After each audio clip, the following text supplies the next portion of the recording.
వైఎస్ఆర్సీపీ అధ్యక్షుడు వైఎస్ జగన్మోహన్ రెడ్డి ఆదేశాల మేరకు విశాఖపట్నం జిల్లా ఎండాడ వద్ద గల వైఎస్ఆర్సీపీ యువజన విభాగం ఉత్తరాంధ్ర సమావేశం ఏర్పాటు చేశారు. ఈ కార్యక్రమానికి రాష్ట్ర యువజన విభాగం అధ్యక్షుడు జక్కంపూడి రాజా ముఖ్య అతిథిగా హాజరయ్యారు. కార్యక్రమానికి పెందుర్తి మాజీ ఎమ్మెల్యే యువజన విభాగం అధ్యక్షుడు అదీప్ రాజ్ నాయకత్వం వహించారు. విశాఖ జిల్లా అధ్యక్షుడు కేకే రాజు పాల్గొన్నారు.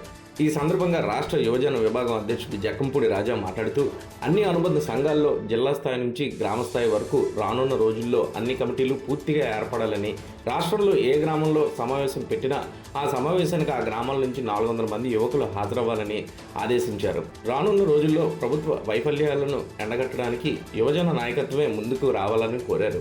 ఈ కార్యక్రమానికి ఉత్తరాంధ్ర నుంచి అన్ని జిల్లాల అధ్యక్షులు, మండల అధ్యక్షులు, గ్రామ అధ్యక్షులు పెద్ద ఎత్తున యువకులు పాల్గొన్నారు. మరి ఏ రాజకీయ పార్టీకైనా ఒక బ్యాక్ బోన్గా నిలిచేటటువంటి యువజన విభాగం వైఎస్ఆర్ కాంగ్రెస్ పార్టీకి రానున్నటువంటి రోజుల్లో తిరిగి మళ్ళీ అధికారంలోకి తీసుకుని రావడానికి యువజన విభాగం ఒక బలమైనటువంటి శక్తిగా తయారు చేయాలనేటువంటి ఉద్దేశంతో మరి అన్ని ప్రాంతాల్లోని కూడా మా యొక్క కమిటీలని పూర్తి చేసుకునేటటువంటి దిశగా ముందుకు వెళ్తా ఉన్నాం. అందులో భాగంగానే ఉత్తరాంధ్ర జిల్లాలకు సంబంధించినటువంటి అన్ని నియోజకవర్గాల మీద ఇవాళ సమీక్ష చేసుకోవడం జరిగింది. ఇప్పటికే జిల్లా స్థాయి, నియోజకవర్గ స్థాయి, మండల స్థాయి వరకు కూడా కమిటీలు పూర్తి చేసుకున్నాం. గ్రామ స్థాయి వరకు కూడా వెళ్ళబోతా ఉన్నాం.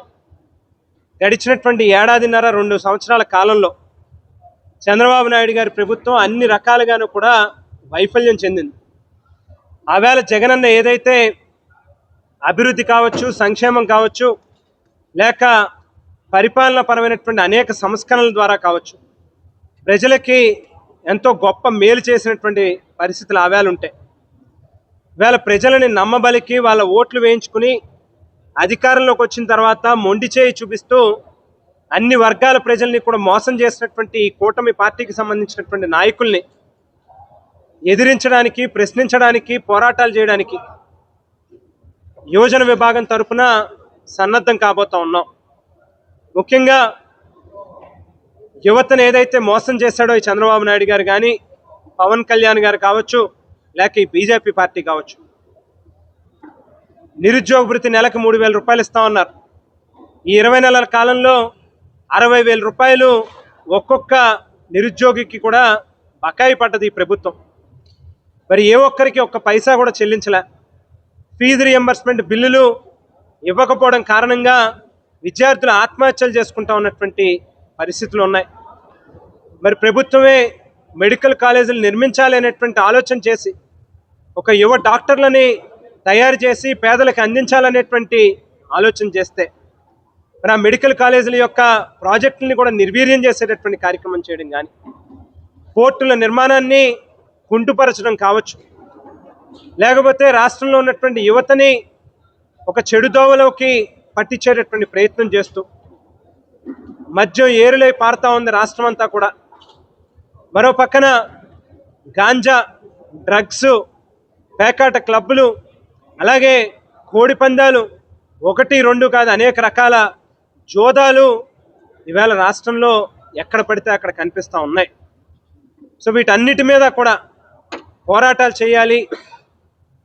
రాష్ట్ర ప్రజల తరపున వారి పక్షాన నిలబడి జగనన్న నాయకత్వంలో యువతకి మేలు చేకూర్చేటటువంటి కార్యక్రమం చేస్తూ ఈ ప్రభుత్వం మీద ఒత్తిడి తీసుకుని రావాలి అని చెప్పి తీర్మానం చేసుకోవడం జరిగింది. ముఖ్యంగా గ్రామ స్థాయిలో కమిటీలను కూడా పూర్తి చేసుకోవాలనేటువంటి నిర్ణయానికి కూడా రావడం జరిగింది. మరి మా రాష్ట్ర వర్కింగ్ ప్రెసిడెంట్గా ఉన్నటువంటి అదీప్ రాజ్ గారు కూడా ఈ ప్రాంతం నుంచి మరి యువజన విభాగాన్ని సమర్థవంతంగా ముందుకు నడిపిస్తూ ఉన్నారు. అలాగే జిల్లా పార్టీ అధ్యక్షులుగా ఉండి మరి విశాఖపట్నం జిల్లాలో వైఎస్ఆర్ కాంగ్రెస్ పార్టీ యువజన విభాగాన్ని భుజం తట్టి ముందుకు నడిపిస్తూ ఉన్నటువంటి కేకే రాజన్నకు కూడా ప్రత్యేకమైనటువంటి కృతజ్ఞతలు. మరి మా టీం అంతా కూడా ఎవరైతే రాష్ట్ర కమిటీలో ఉన్నటువంటి వారి దగ్గర నుంచి మొదలుపెట్టి జిల్లా అధ్యక్షులు కావచ్చు, నియోజకవర్గం అధ్యక్షులు కావచ్చు, మండల అధ్యక్షులు కావచ్చు, అందరూ కూడా జగనన్న పట్ల ఎంతో అభిమానం ఉన్నటువంటి వాళ్ళు, జగనన్నని ఖచ్చితంగా రానున్నటువంటి రోజుల్లో మరోసారి ముఖ్యమంత్రిగా చేసుకుని రాష్ట్ర ప్రజలకి మంచి చేయాలి అనేటువంటి ఓ బలమైన సంకల్పంతో ముందుకు వచ్చినటువంటి వాళ్ళు ఖచ్చితంగా రానున్నటువంటి రోజుల్లో మరోసారి వైఎస్ఆర్ కాంగ్రెస్ పార్టీ జెండాని ఎగరవేస్తామని చెప్పి తెలియజేస్తూ మరి అక్రమంగా అరెస్ట్ చేశారు. నిన్నటి రోజు మనం చూసాం, ఏదైతే తిట్టిన వాళ్ళకేమో స్టేషన్ బెయిలు, కొట్టిన వాళ్ళకేమో స్టేషన్ బెయిలు, తిట్టిన వాళ్ళకేమో సెంట్రల్ జైలు.